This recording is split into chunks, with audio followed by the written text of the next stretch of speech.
Who knew buying a concert ticket does not guarantee you that seat? Turns out popular ticket broker sites are selling the same seats. CBS 2 investigator Pam Zekman exposes how some people are left stranded at the gate and no refund. Alexa, play Bob Seger Night Moves album. It's a favorite of Steve Dercasey's. That's what this music is all about, is remembering.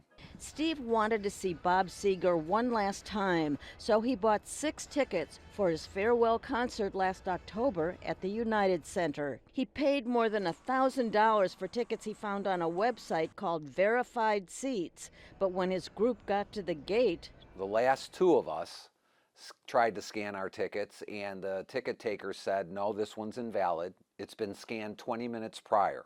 those 2 seats were already taken by Cindy Rodriguez and her sister.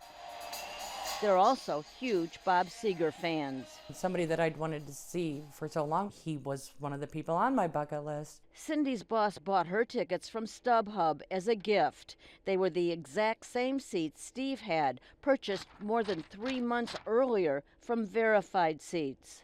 If they had gotten there first, you would have been out in the cold. Yes, well, I knew right away that surely could have happened to us. Steve demanded Verified refund him $458 for the 2 tickets that didn't work. That's when the runaround began. Verified said they needed a letter of denied admission from the United Center in order to refund the money. The United Center refused, citing their policy to only issue that document if the tickets were purchased directly from their box office or Ticketmaster.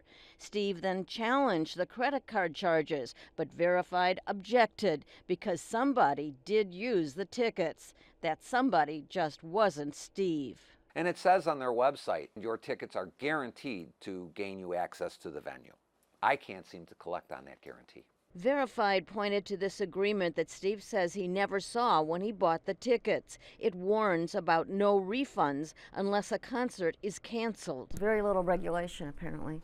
That's not surprising to the Better Business Bureau's Steve Burness. Verified Seats has 70 complaints with the BBB for things like selling invalid tickets or overpriced tickets and consumers getting the wrong seats, resulting in an F rating. A lot of times with these ticket brokers is that the big print giveth and the little print taketh away, and consumers are not reading fully what they're getting themselves into. I believe as a consumer that there's a flaw in the ticketing system that allows 2 completely different parties to buy the same tickets. So how exactly can this happen?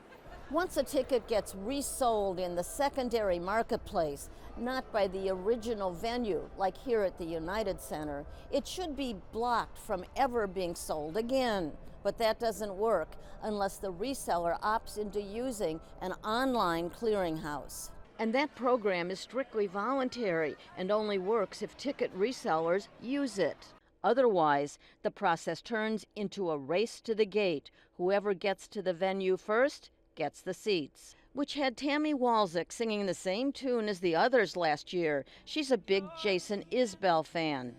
I just like his whole life story, and I love his music. She paid $320 for 2 tickets to see Isbell at Northerly Island. We went to the main gates, and they scanned them, and to our surprise, they were invalid. Once again, Verified Seats refused to refund her $320, saying her tickets were scanned an hour before she even got there. So someone else must have purchased the same seats and were able to scan in before we did. All consumers that are buying tickets online, they expect that to be their only ticket, and they have access to it whether they come in 5 minutes early, half hour late, or an hour late. So that's the concern to the Better Business Bureau. What do you think is going on here? Best case scenario, they just don't honor their guarantee. Worst case, they're fraudulent and are selling tickets that they know are not usable. I got hung up on twice when I reached out to Verified Tickets, based in Nebraska, for a response to the complaints. Now, ticket brokers may have to answer questions from a U.S. congressional subcommittee chaired by Illinois Congresswoman Jan Schakowsky. That committee is looking for new ways to curb abuses we found in this $9 billion industry.